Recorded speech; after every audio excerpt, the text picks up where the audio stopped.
Well, she is, for me, the last thought on my mind when I close my eyes at night. It was a day that started, as a happy day for her, and it ended as in the worst way possible. This is the last known photo of Yvette Velasco, taken at the workplace party where she was murdered. Moments later, all hell broke loose. Yvette had sent her sister Adriana a similar photo on Snapchat. When the Velascos heard the first details of the terror attack, they knew that Yvette was in deep, deep trouble. I had like this gut-wrenching instinct. I started to panic because I physically felt like my body was going to collapse. As her photograph was broadcast around the world, your eyes were drawn to Yvette's. Her smile was beautiful.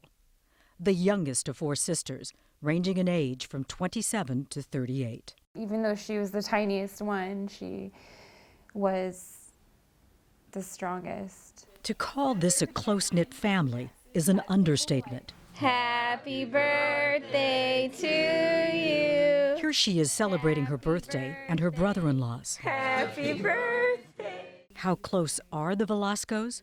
After 5 months, when they were finally ready to speak, they insisted every member of the family be present to pay tribute. She was extremely beautiful on the outside, but she was even more beautiful on the inside.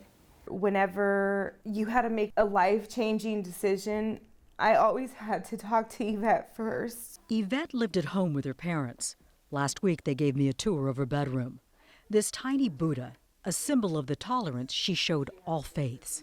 In fact, Yvette was friendly to her killers, Syed Farouk and his wife Tashfeen Malik. She even attended their baby shower. Later, I found out that it was for him and his baby. And his wife. And his wife. Just total betrayal. The family shared with us their agony of the morning of December 2nd.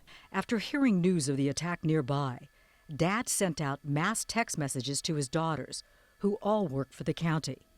Everyone responded, except for Yvette, which wasn't out of character for her. The family figures out that Yvette was at the party where the attack took place. They worked the phones. They raced to local hospitals. They raced to the command post. But Yvette was nowhere to be found. My biggest heartache was to have to come home and tell my wife, that I couldn't find her. That night was literally a nightmare. In the morning came the dreaded knock at the door. Robert, a recently retired CHP officer, was met by his former colleagues who insisted on breaking the news that Yvette was gone. There's a link in the chain that's missing, and it's just never going to be the same.